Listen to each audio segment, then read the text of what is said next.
چلو کبابی ای آدم حسابی، به به چه دوغ نابی، عجب چلو کبابی، کوبیده و برگ تازه، چقدر خوب و با مزه، تو باشقاب و تو دوری، چلو گذاشتی فوری.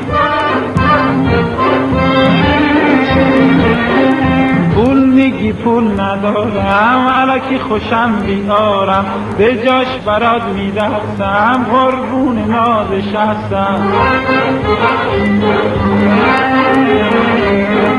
از تو به مولا ممنونم، خوبی نمودی میدونم، منم به لطفت میخونم، اوستا چلو کبابی.